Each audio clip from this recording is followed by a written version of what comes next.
of the Bronx. He is also referred to as Mike the Durable. This case takes place in Bronx, New York, during the 1930s, amidst the Great Depression. So, Iron Mike, or Mike Malloy, was a repeat customer at Anthony Moreno's speakeasy called The Mermaid. This case is like out there. It sounds like it's made up. That's how absurd it is. So let's get going. Alright, so former firefighter. He came from Donegal, Ireland. Later moving to the US. Some sources say he had been employed previously as a stationary engineer working with industrial machines, but lost his job during the Great Depression. Mike was referred to as just part of the flotsam and jetsam in the swift current of underworld speakeasy life. Those no longer responsible derelicts who stumble through the last days of their lives in a continual haze of Bowery smoke. So, Mike's murder occurred February 22nd, 1933. He survived 5 murder attempts and is buried at Ferncliff Cemetery today. Parties involved in his demise were pretty much all, save maybe one individual. The majority of parties involved met their demise with the electric chair as a result, which we will get to. So, he was murdered by Tony Moreno, who was then 27, speakeasy owner during the Great Depression, who would provide bootleg whiskey. Again, this is the Mermaid, which was located at 3804 3rd Avenue. Tony began taking out insurance policies against some perceived weaker individuals, those that he saw as scum or bums. He and his friends established an insurance policy of $2,000, which today would be equal to $130,000, for a homeless woman named Mabel Carson. He insured her demise and collected the funds. Killed her. So, on a cold New York evening in the Bronx, Mabel was forcibly plied with booze, her clothing removed, bedding drenched in cold water.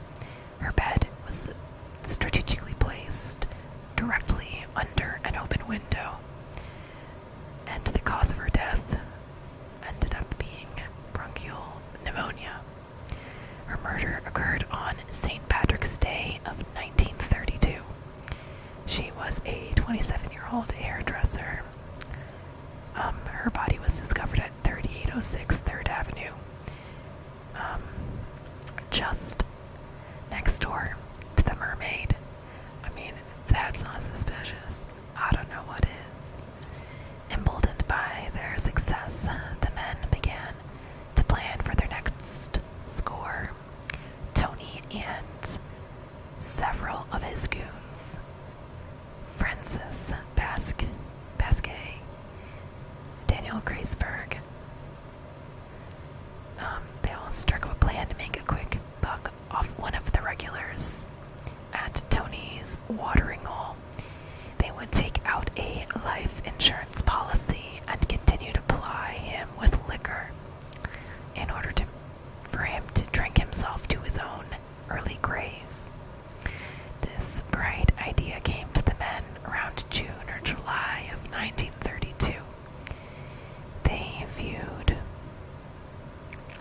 Mike, the barfly, as an easy target, as he was always so belligerently drunk that he was ripe for the con.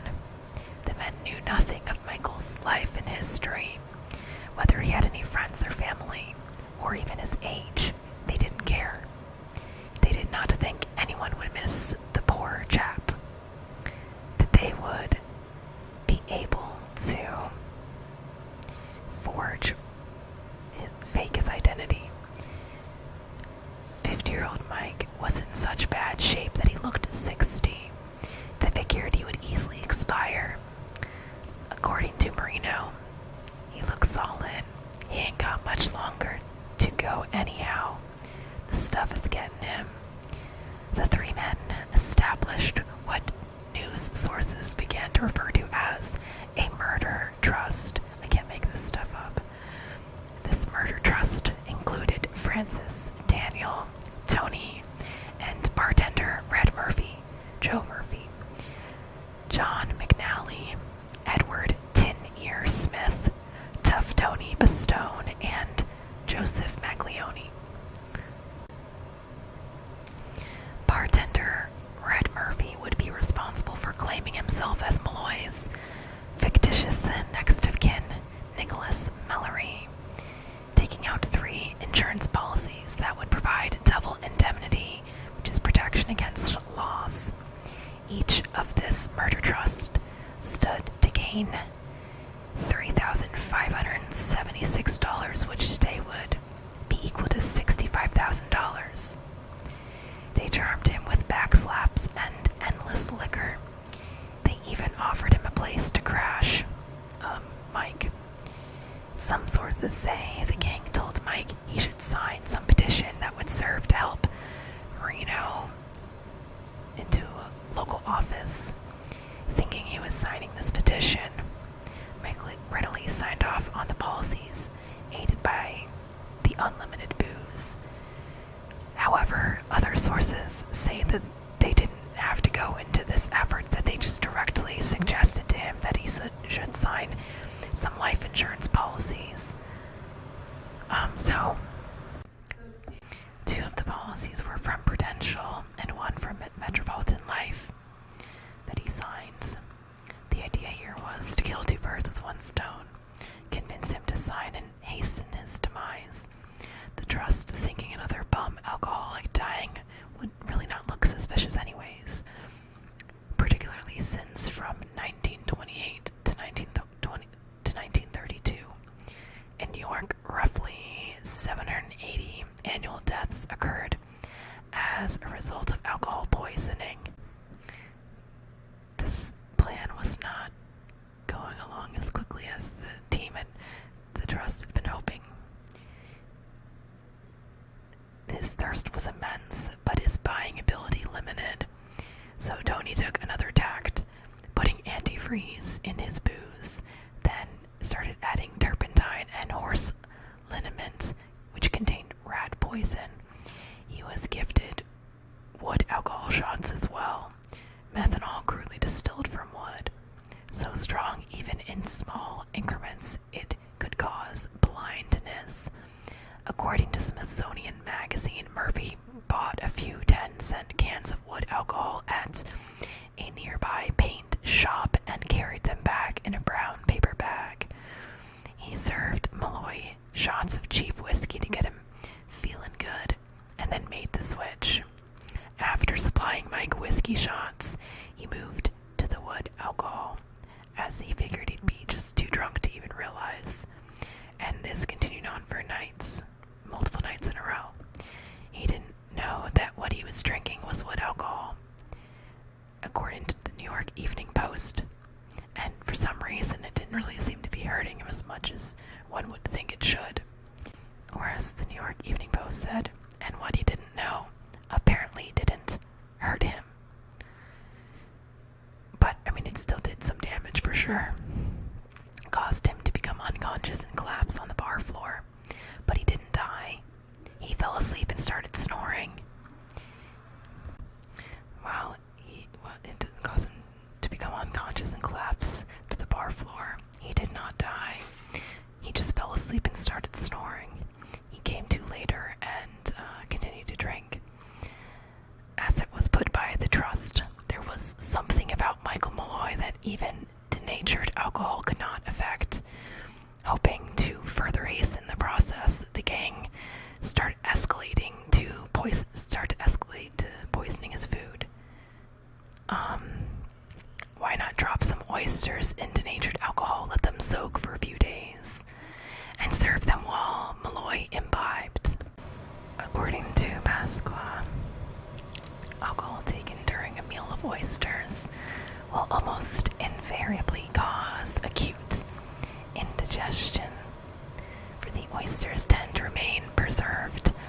His oysters were marinated in methylated spirits for several days. He tore into them with gusto and in the wood alcohol.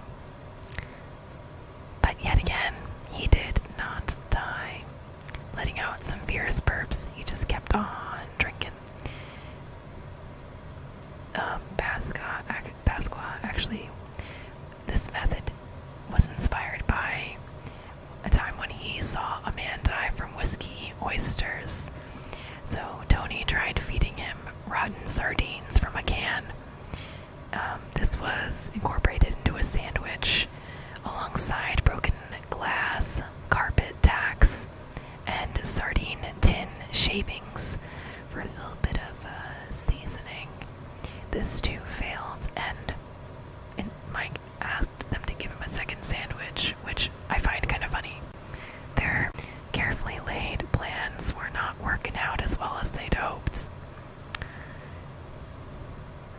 Tony had been losing a lot of money by giving him all this free alcohol.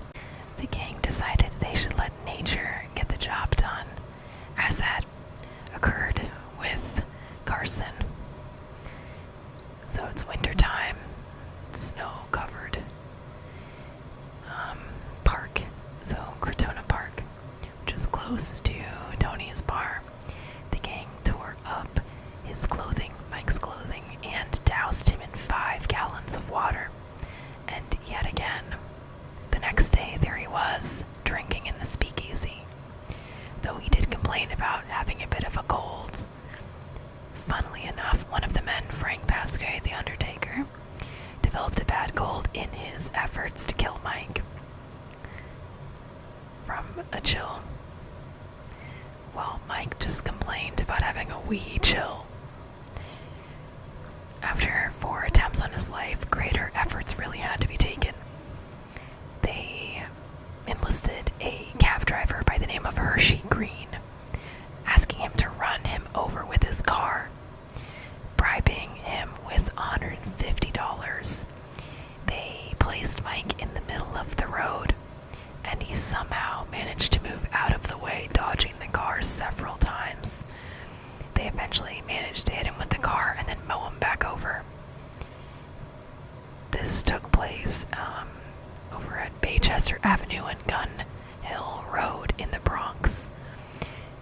Here's a direct quote. Green raced toward Malloy at 50 miles per hour. With every second, Malloy loomed larger through the windshield. 2 thuds, 1 thud, and 1 soft. The body against the hood, and then dropping to the ground. For good measure, Green backed up over him, expecting this to be the end of it, as one would, and hoping things could get back on track with their plan. Murphy goes on to pretend to be his fake brother, Nicholas, calling different hospitals and morgues to inquire, but seeing no signs of him. A couple days go by and Mike again walks into Tony's bar. He does look worse for wear, but he's alive. He was limping, and he had some injuries, but he was alive. He was a bit battered and bandaged, but he greeted the men, saying, "I sure am dying for a drink." So with insurance fees looming at this point, at the end of February, so they began to consider enlisting a hitman, but at the steep price tag, they changed their minds. They went so far as to run over a different drunk, but they also lived on. Another attempt on Mike takes place. They bring him to a tenement home, place a rubber gas light tube in his mouth, a towel wrapped around his face, and they poisoned him with carbon monoxide. He died an hour later. Pasqua used his connections to have a doctor friend forge his death certificate and name Nicholas Mallory as benefactor. Unfortunately, the gang only managed to receive $800 of their payouts from the Metropolitan Life Insurance policy. They tried to collect from Prudential Life Insurance, but things were not so easy.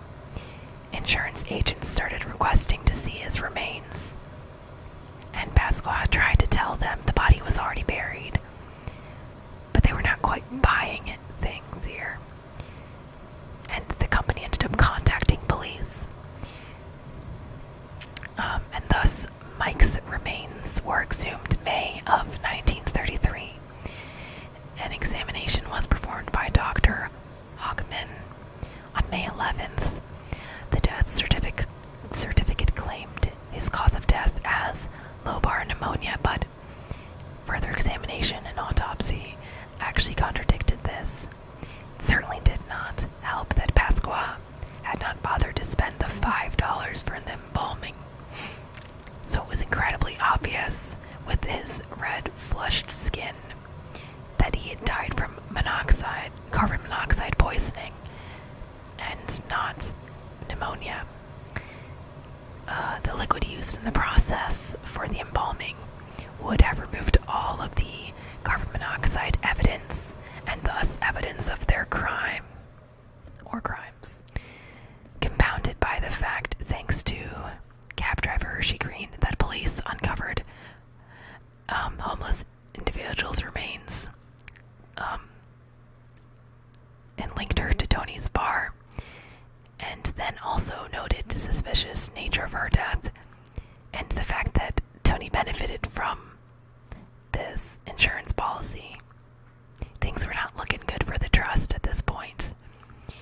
So to make matters worse, one trust member, Joseph Maglione, ends up being charged for the murder of another trust member, Tough Tony Bastone, after getting sick and tired of Tough Tony's whining and complaining. So definitely put them more on police radar for sure. The remainder of the murder trust members were subsequently arrested and tried for their crimes at Bronx County Courthouse in October. Green serving as a witness for the state. The gang tried to argue insanity, which failed. Then they tried to turn on one another, specifically trying to pin the crimes on Tough Tony since he was already dead. Sorry, it's like absurd to the point of a little bit comical in a way. I mean, it's not comical that a man died, obviously, but it's just absurd, their reactions and responses.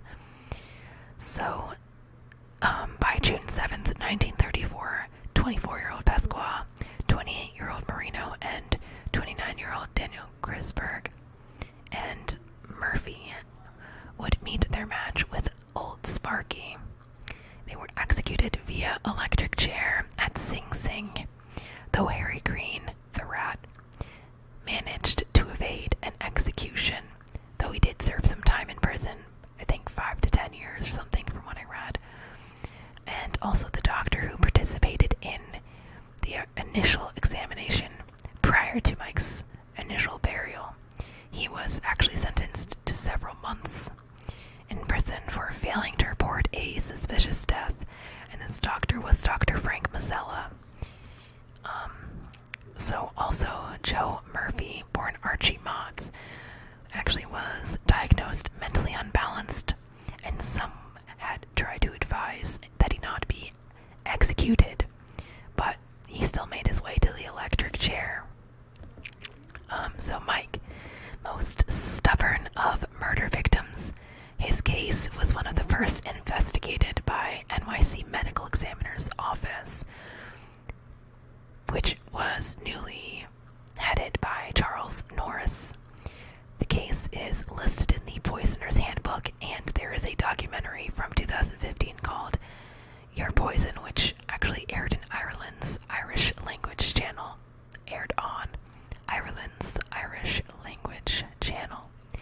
And that's everything I have for you. Thank you so much for watching. Like and subscribe if you enjoyed this video, and I look forward to seeing you on my next one. Sweet dreams.